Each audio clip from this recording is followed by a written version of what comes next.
Hey guys, it's Eric from Eric F. Drums. Thanks for joining our new Basement Conversation series.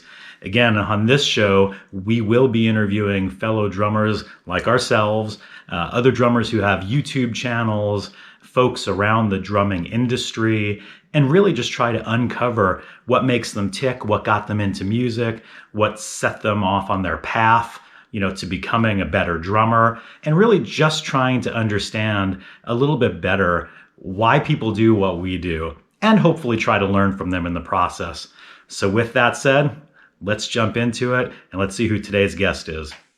Hey guys, it's Eric from Eric F. Drums. Welcome back to the Basement Conversation series, episode 3. Shockingly enough, we got to a third episode. I didn't think we'd see 2. Didn't think we'd see 3, but here we are. The show just keeps getting better. Getting great feedback online from people, lots of people checking it out, finding our guests interesting. And honestly, it's funny, the guest that we have tonight is really the person who kind of inspired me to even do this, and he probably doesn't really know it. He basically has been a staple in the online drum world for a long time. And honestly, first I'll introduce him, and then I'll tell you what I got to tell you about him. So we have with us today none other than Bill from Drum Covers by Bill, which it seems like everybody on the planet may know at this point. Well, first of all, welcome. Secondly, where are you tonight? Where are you at? I am in Central Florida, where it feels like an oven. 94 degrees today. Really hot. Yeah. Brutal hot.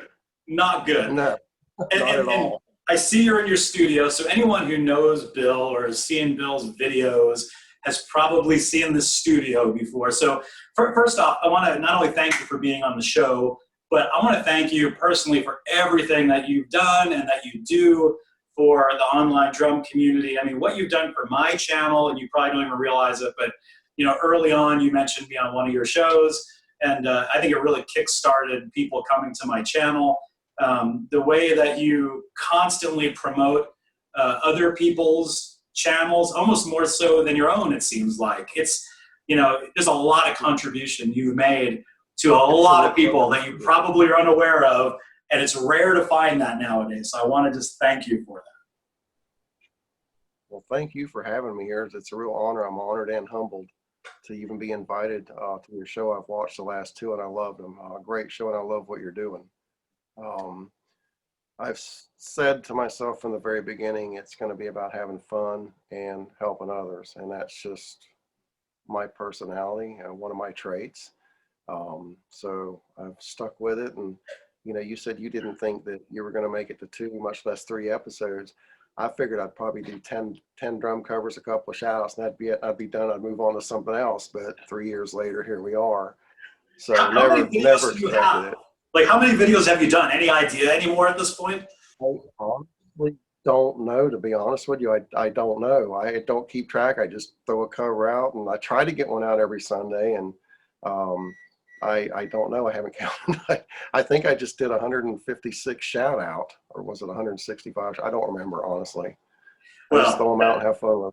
It's incredible. Look, you're like a train, man. You always deliver at the same time. It seems like your content always comes out like at the same time. It's super predictable in that you just know a certain time of day or a certain day of the week we're going to see a shout out video from you, and then also your normal drum covers. So again, I just wanted to personally thank you.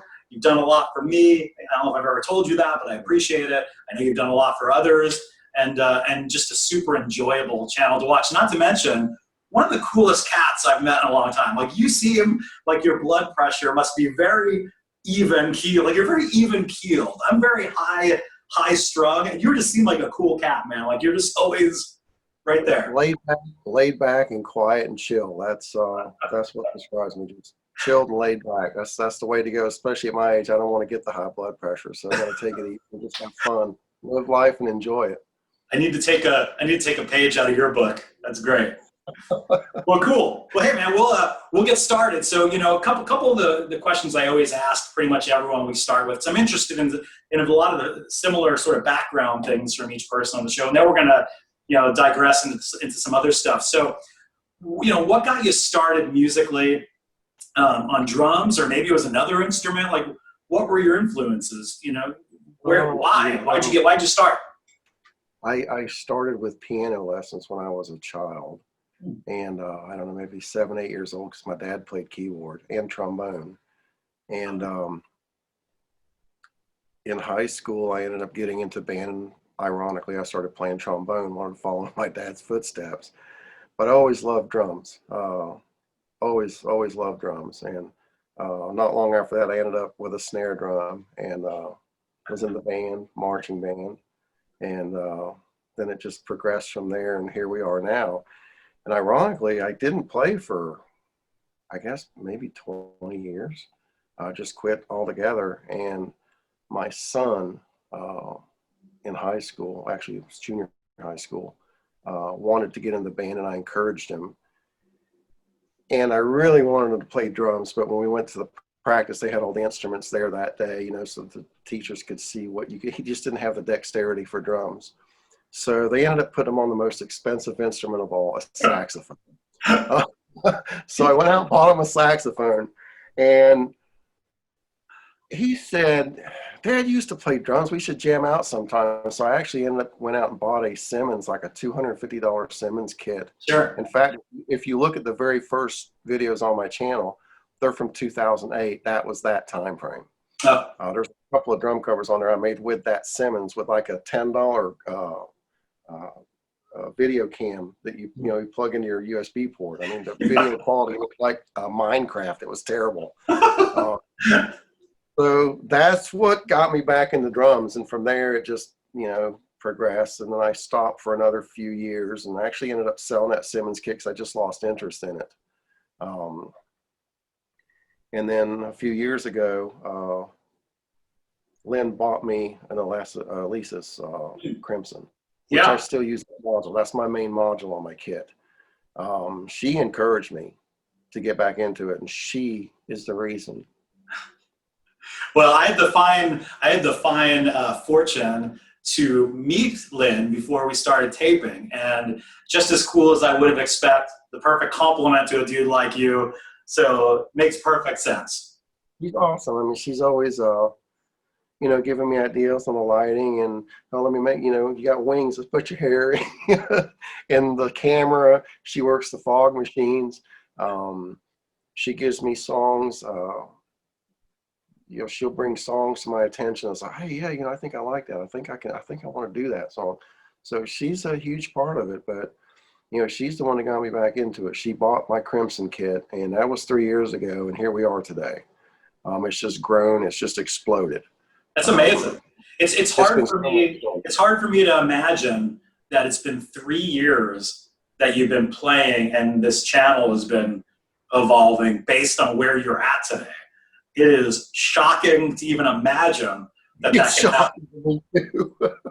It's shocking to me too, believe me. I figured I'd end up doing a few covers, and that'd be the end of it, and I'd fade off into YouTube land and be riding my Harley again or something. So that's awesome. It's grown and grown and grown, and it's just I don't know how. I really can't tell you how, because I don't know. I guess just a combination of everything and just throwing stuff out there, and just blessed, I guess. That's the best way I can put it. Yeah, good fortune, and probably your whole attitude of, it's interesting. It seems like it's almost never about you. It's almost always about other people. Maybe that's the secret to the success, is people see that, you're constantly shining a spotlight on other people, and I don't know, that's worth a lot to people, right? I was doing shout outs when I had like 20 subscribers.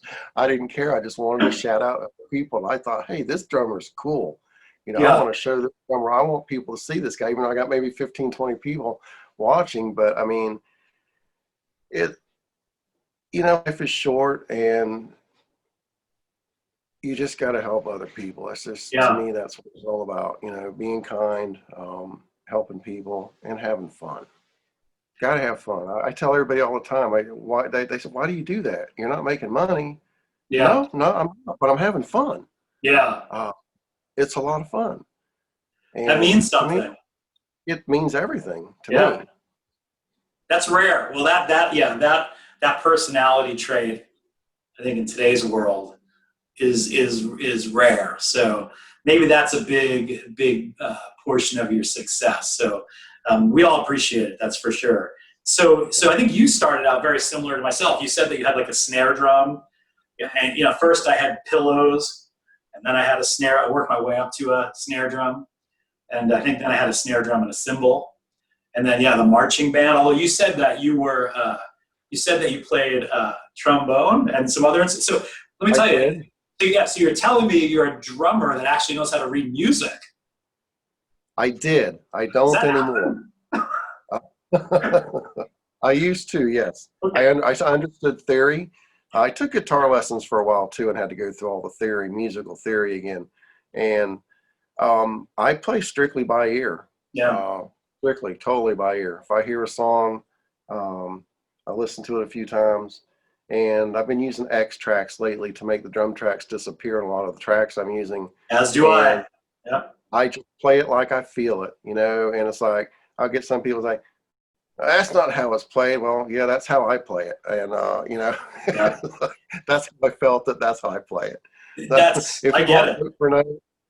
Listen to the CD, but I got to feel the song to do it. That's why when I first started my channel, I think I might have even put it on the about, the about section, that I'm not like a tribute act. I just want to play stuff the way I want to play it. And to me, it's more fun to play it the way I want to versus I agree. What I hear. Like, I don't want to do that. So and it's funny. That's why I stay away from specific bands that I'll play, but I'll never tape them, because they're just they're like a lightning rod for criticism. One of them is Rush. So, there's some Rush songs that I'll play through. I think I do them really well, but I will never put them on YouTube, because they're going to be a lightning rod. You'll get picked apart. I know. That's why you see no Neil Peart on my channel. As much as I love him. I mean, I loved him. He was one of my early inspirations. Yeah. But I'm the same way. And I have people all the time say, hey, why don't you do this song? Why don't you do that song? Even Lynn will come to me and say, oh, I love this song. Can you cover this song? And I'll listen to it. I'll go, nah. I got to feel it. If I can't feel it and become one with the song, I won't cover it. Well, it's funny. That's why half the stuff on my channel is either by bands that people have never heard of, or not in like a long time, or they're like one-hit wonders. I play normal stuff too, but it's just because like I dig the song. Like I just dig the song. Absolutely. That's it. Yeah, that's the way it should be. Yeah. If you dig it, hey, it's your channel, play it. Yeah. Put it out there. Like my next, well, not my next video, but one that's coming out I think probably 4 down the road, is it's a song by a Japanese metal band called Loudness. And, a lot of people in America probably have never heard of them, but it's such a killer song. So I love the fact that, that you sort of play what you feel, right? Because ultimately, otherwise it's just no fun, and I feel like I don't put anything into it. No, same here. Yeah. Same here. I mean, when we have friends over, I mean, I'm equipped here to handle a full band in the studio. I mean, I'll have friends come over and jam. Sometimes we set up and do karaoke, and they'll say, hey, play this song. And just for fun, I'll play it. It's like, oh, I would never make a cover of this song. Yeah. It's just for fun around the house in the studio playing. That's it. And same way. I got to feel it if I'm going to put a cover out.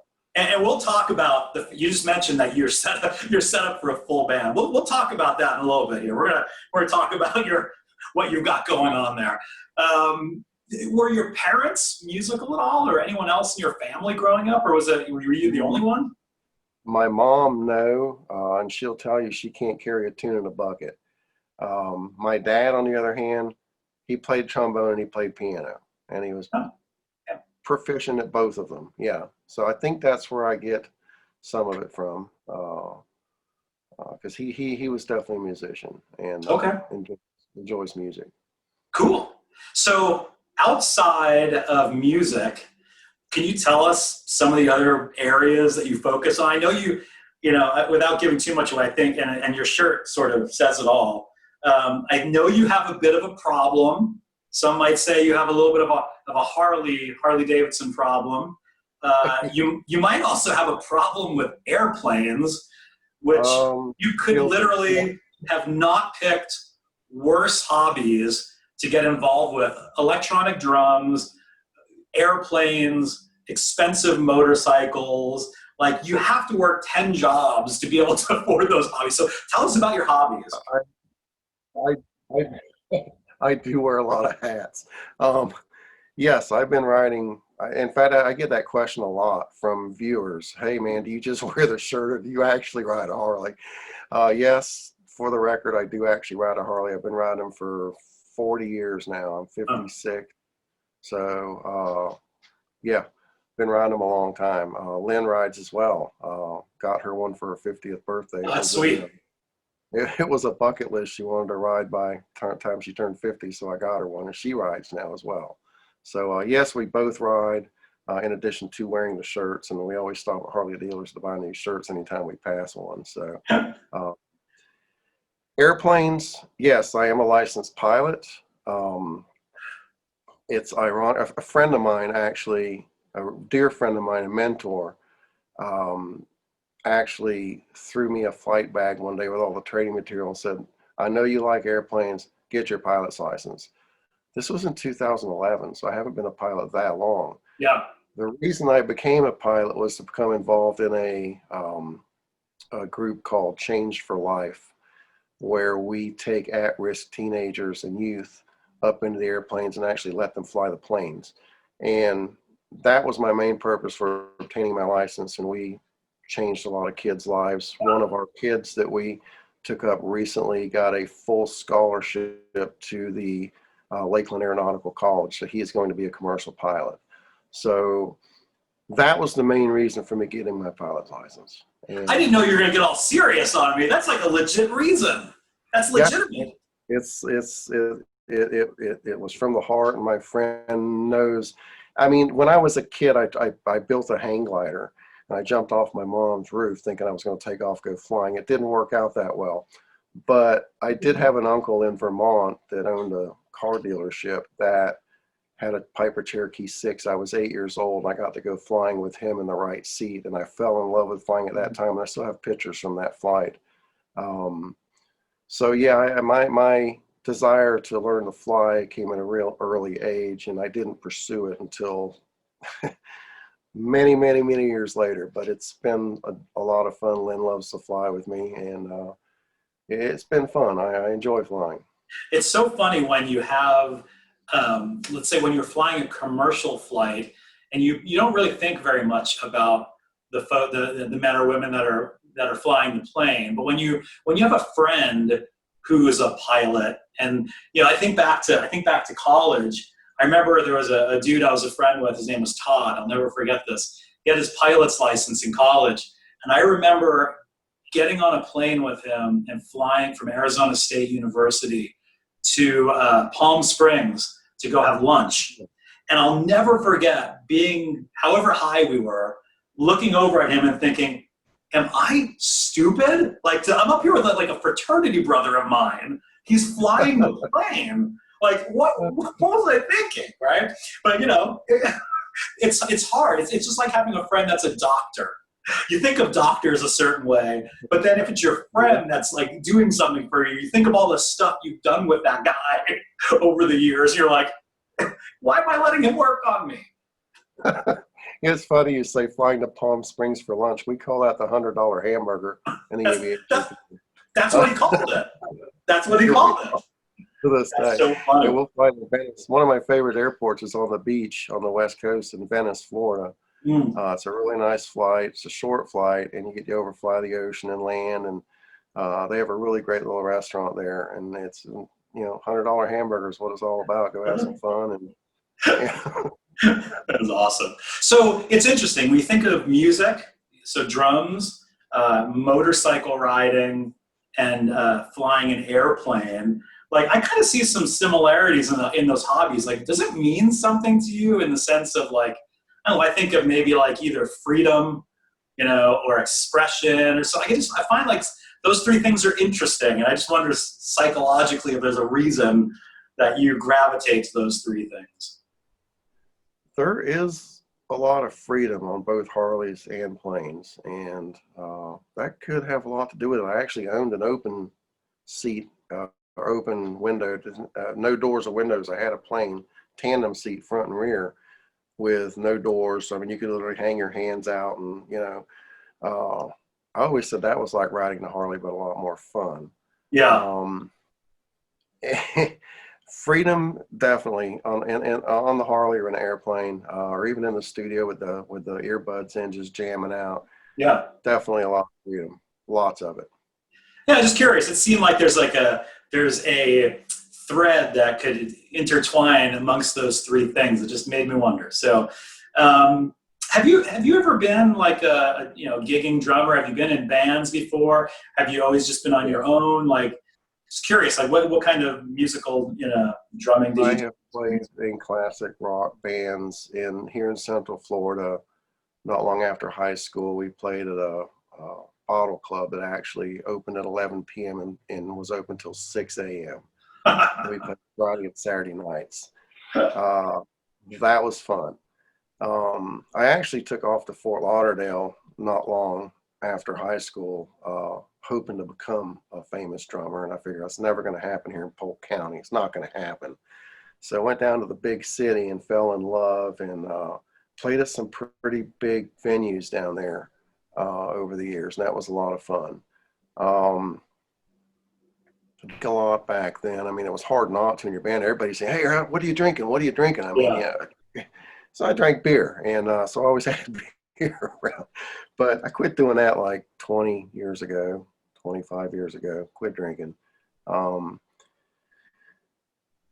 Played in churches after that for a while. Played in several churches, and then just stopped until my son got me back into it again when he was playing his saxophone. So never got famous, but it was fun. I got no complaints. It was fun. It sounds like you had a good time the whole ride, and as your second act to spin up a YouTube channel with as many people as you have watching it is, again, as we said, it's just shocking that it's not shocking that you did it. It's just shocking how fast something like that can happen. And I didn't plan it either. I mean, Lynn bought me the Crimson kit, which I loved. That was my first experience with mesh heads. The older Simpson kit I had the rubber pads, and it was very minimal. I didn't really think about the YouTube, and so I started watching the YouTube channels, and Drumman 190 was one of the very first channels I stumbled on. He was my first guest, yeah. Yeah, I saw that, and this was after he shouted me out, and I was like, whoa. I put a couple of covers out there thinking, well, let's see what happens, and I was still up in the air about the whole YouTube thing until Drumman 190 shouted me out. He shouted out my channel. I thought, my gosh, man. Wow, this dude, I mean, this guy with his killer studio and this great following and as talented as he is, yeah, is shouting me out. And that began the foundation for my channel. After that, I thought, wow, gosh, man, if people like that are seeing me and taking the time to, to talk about me on their channel, it's like, man, I'm going to keep going. And so I did. I mean, I slowly, if you look back at some of the earlier videos, I got sheets hanging up behind me, and in front of me, and I got a camera behind me hanging on a closet door with a coat hanger, and it just grew and grew. And then I saw Beats by Jay, and it was all over. Yeah. When I saw his channel, I remember this day, I was in my office, and his channel popped up, and I saw it, and I shouted to Lynn on the other side of the house. I said, Lynn, come here. You got to see this. And she come running in. I said, look, this is what I want right here. This is what I want.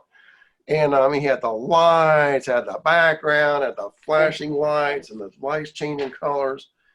That was it. That changed everything when I saw Beats by Jay's channel. That changed. Yeah, I can see that. I can see, based on your videos and the stuff I've seen by him, I can absolutely see that sort of resemblance and how you guys have a similar view of completely constructing something inside of your home. right? Yeah. And we are getting to that. I don't want to spoil it. We're getting to that.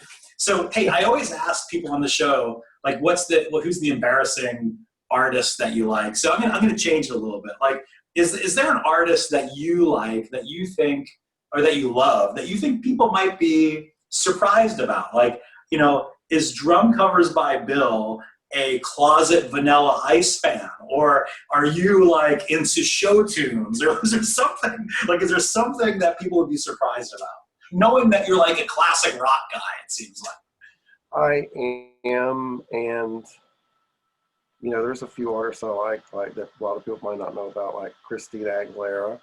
I wouldn't guess that. Oh, and I'm just drawing a blank right now. She was just on the award show the other night. Kelly Clarkson, thank you. She's got a set of pipes on her, man. She can sing. She does, and I've never done any of her songs. At least I don't think I see. Are you writing it down right now? You're writing it down. You're like, okay, Kelly Clarkson next week. I should probably do some of her covers. So yeah, that's interesting. So you're a rock guy, a motorcycle riding, airplane flying rock dude, and you like some pop stuff. That's sensible.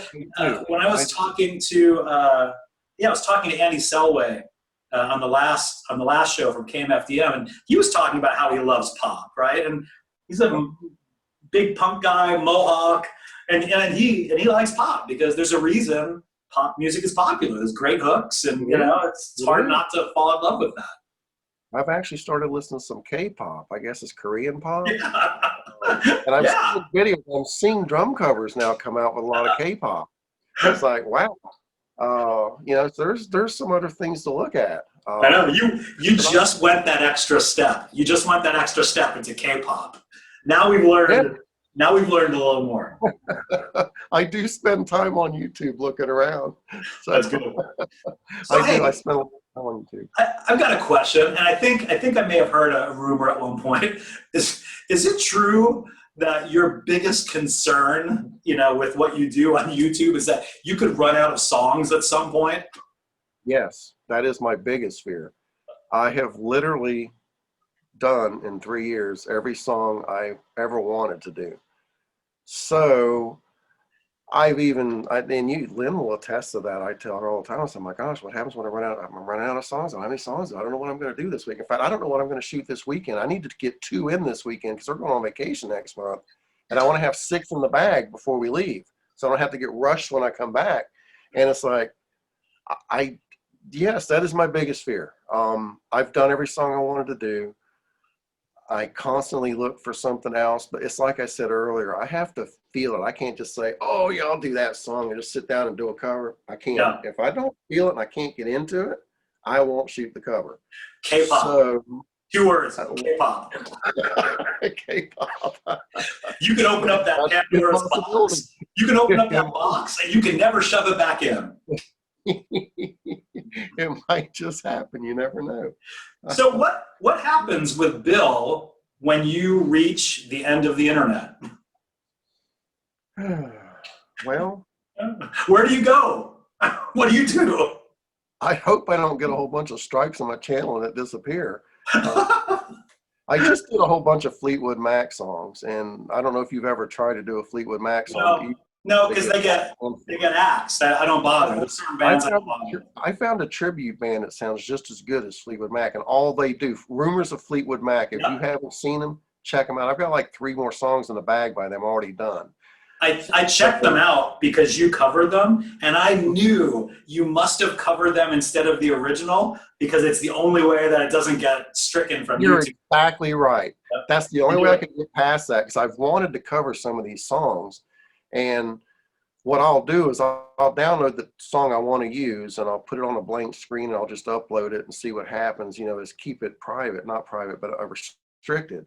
Yeah. And either it passes copyright or it gets blocked. So it's like, well, I can't do that song.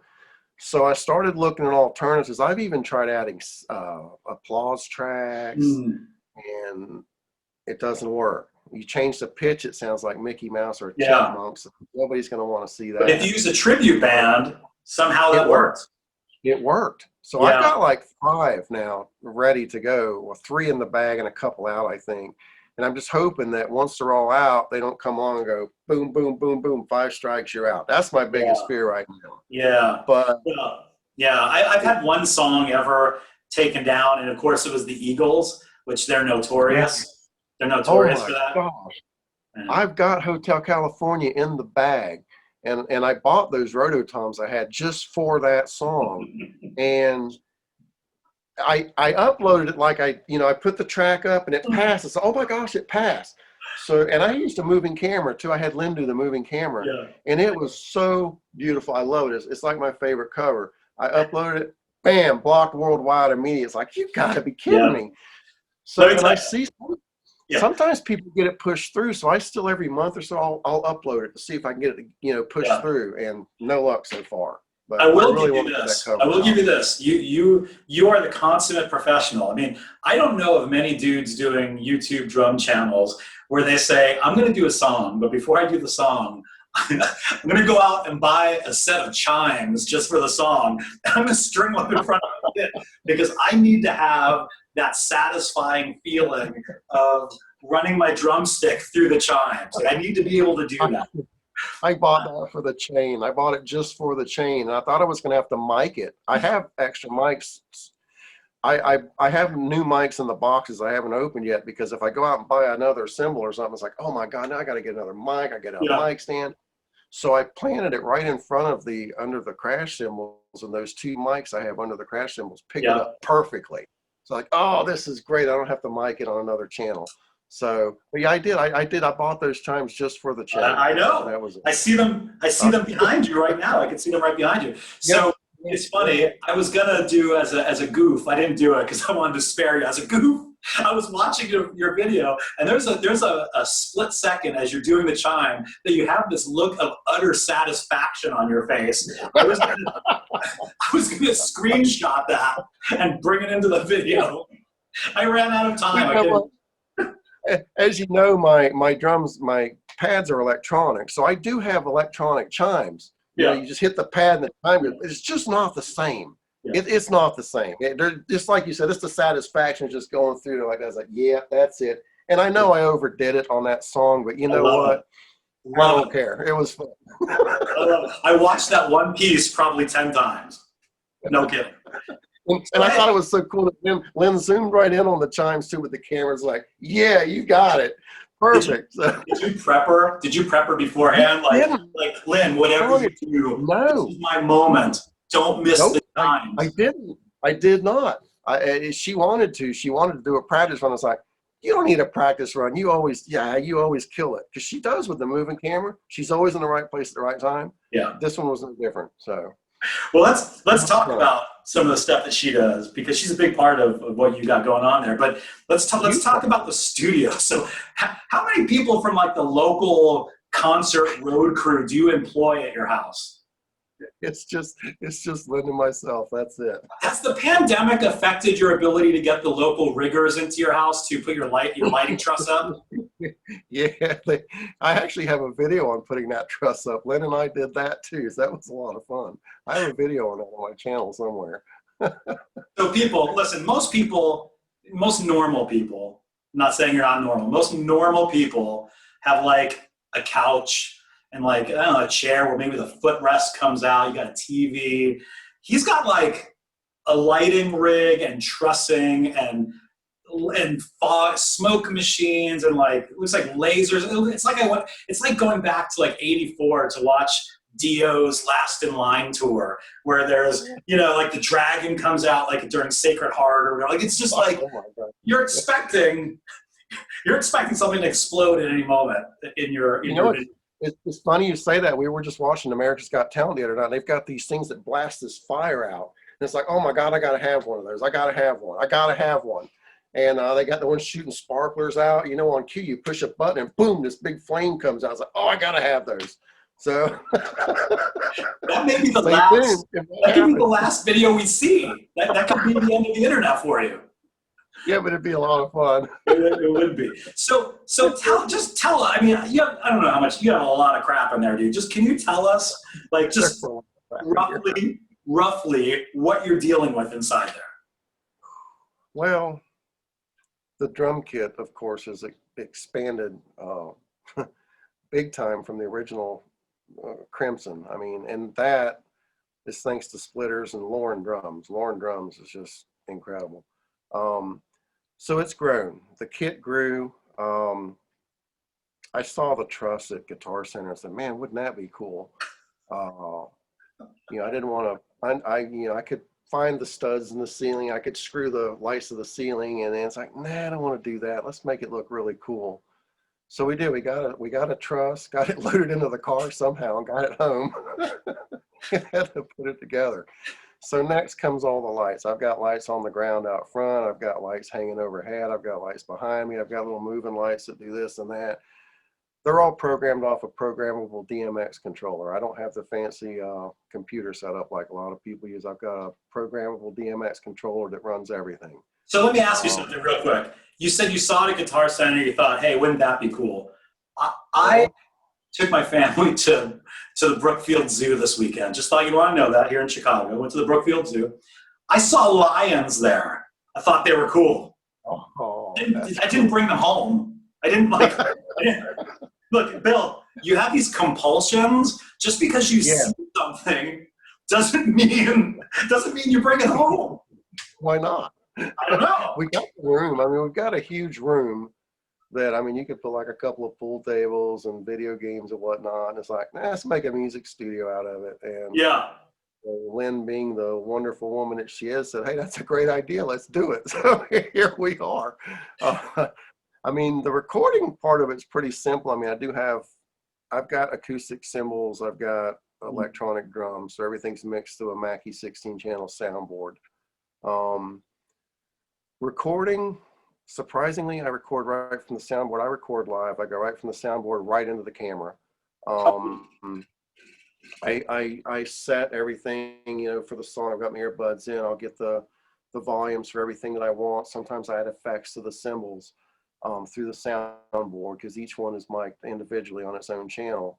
So when I get it sounding like I like it in the earbuds, that's what's going to come out on the end. And I don't do any post editing. I record live right to the camera. So that's pretty straightforward. Mic stands everywhere, wires and cables everywhere. I've got monitors everywhere because I can play loud. Yeah. I have them, and I find that I never really use them. I don't know why. Mostly because I just prefer the sound of my, I think you and I both have the same in-ears, right? So I prefer the sound of my in-ears versus the monitors, unless I want that extra sort of rumble, Well, you know what? I never really used headphones or in-ears until I started adding acoustics. I like to play loud. I've got a Roland PM3 out front.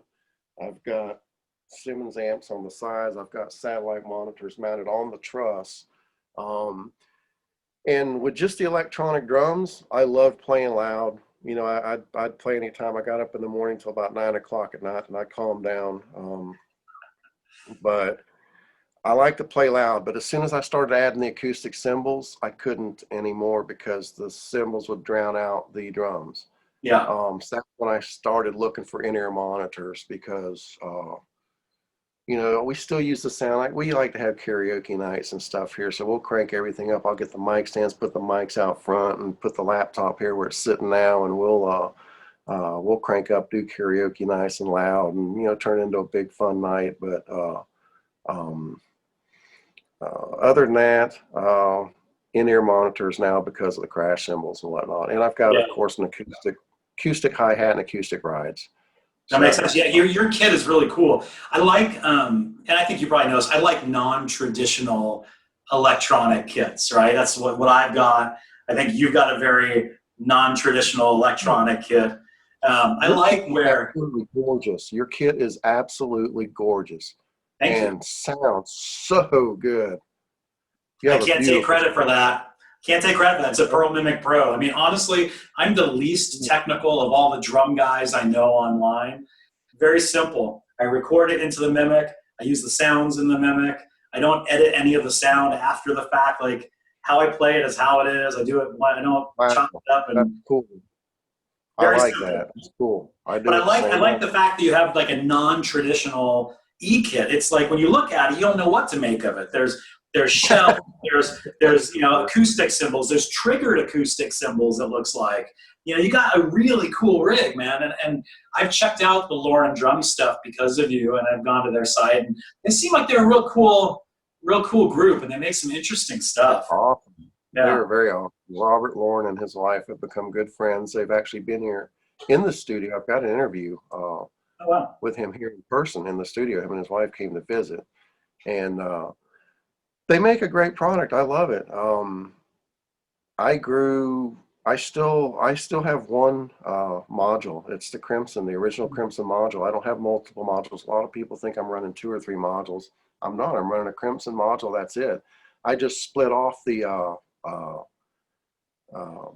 rims. I mean, I would take it, put a splitter there, and I could add another cymbal. So I do have some E cymbals, but both crash cymbals are Zildjian. They're both mic'd from underneath. Each one has its own mic. My Yeah. ride cymbal, the Zildjian, it's mic'd underneath as well. And I've got the hi-hat, which is a Zildjian Custom A. It is mic'd on top, a traditional mic setup. Everything else is electronic, well, the exception of the wind chime and a cowbell. So. Gotcha. Super cool rig. So well, first of all, I mean, anyone who sees this video probably already knows who you are. But if anyone's new to Bill's channel, you got to go check out, just soak in like the equipment that he's working with, because it's just crazy. Not only the kit, but just all the stuff. I mean, it's like to wake up in the morning and to make a piece of toast and have a coffee and then just think, I'm going to sit down here and it looks like I'm in an arena and I'm going to knock out a drum cover. Like I was joking last week with last episode with Andy about how I have like a Wayne's World setup. You don't have a Wayne's World setup. You have like a pretty incredible setup. So I applaud all that you've done there. It's very, very awesome. I love doing live covers, to live versions, and I get really into it, as some people might tell by, I mean, I really get into it. Like, it actually feels like I'm on the stage playing with some of these bands. I can tell. In fact, I'm doing an experiment right now. The cover I'm going to release Sunday, I had already recorded, already had it uploaded. It's Bryan Adams, Straight from the Heart. It's an extended version, but I am going to make it a live version. I'm adding applaud tracks, and I'm going to add little bits and pieces of video, so it's going to look like a live video. Yeah. So I was actually doing that before I came to the interview here, and I'm real curious to see what kind of response it gets. That'll be interesting when it's done. I've seen it done before, but when it's done right, it's really mesmerizing. Where you could sort of weave in and out of the live drumming playing with, on stage, real artist footage or whatever. Like, I love that. So that's what I'm working on right now. I'm just adding some applause tracks here and there because it wasn't done live, but I'm hoping to make it look and sound like it was. So that's the first for me. I look forward to seeing that. So I know we're coming up to the top of the interview. Just a couple last quick questions. You have any advice to drummers that are starting out on YouTube today of like, what are just the simple key things that you've learned? Now, one thing I will tell people to do is Bill did an amazing video a few weeks back about how he leverages like Google AdWords and those sorts of things to drive people to his videos. Most people's mind, very complicated, but when you watch his video, seems really easy and something I'm going to try to work out on my channel as well. But outside the AdWords stuff, anything that, what's your key to success? Is it just that easy? Put out good videos and help people? It's just about having fun. Have fun with what you do. It doesn't matter if you've got a $100 garage sale set or a $5,000 Roland TD5 or 50 rather, TD50 KV, whatever. Just, if you got a phone and you got an electronic drum set or even an acoustic drum set, just set the phone up and play it and have fun. Make some videos, see what happens. I mean, you mentioned AdWords. I do use AdWords, and I do that for a reason, because mostly in the beginning, the most people that were watching my drum covers were other drummers. Yeah. And don't get me wrong, I love other drummers. But I wanted to reach a more broad audience. And by using AdWords, last week's video, The Chain, has over 50,000 impressions already. So that's 50,000 people that have seen it. Now, not that many clicked on it, but people see it. They see the Yeah. song, they see the colors, and they say, "Oh, with drums, I can see the drumming version of it." So I'm bringing in people other than other drum cover channels, and I think that probably has a lot to do with the growth. That's the You goal. got to Yeah, reach a because broad. we all support Yeah, each you other. have to reach a Yeah, broad. you got to go bigger. Yeah, got to go broader. I agree. Absolutely. And that's one of the things I want to work on. That's why I follow people like you, because you have these great tidbits of, of knowledge from trial and error throughout the years. But you're right. Like when I look at people who are commenting on your videos, a lot of times I'll click on them to see who they are. And it seems like they have nothing to do with drums, right? Like they are just random other people. Yep, and that's important. I mean, that's what I want. I want to reach a broad audience. I don't want to just reach other drummers. I mean, don't get me wrong. I spend a lot of time looking at other drum channels. I spend a lot of time, especially looking for new drummers to shout out. But I want to reach a broad audience, and AdWords helped me do that. And there was a lot of trial and error, and as I explained in that video, but I think it just, everything just kind of clicked, and I've stuck with it, and I keep using it week in and week out, and it's working because the numbers are building every week. It builds, so obviously it's working. Yeah, that's awesome. But, as far as anyone else getting into it, just make sure you're having fun. And like I said, it doesn't matter what you've got. If you've got a electronic drum kit, get a cord, plug it right into your phone. You've got audio, that's actually very good audio. Yeah. I did that early on in my early videos.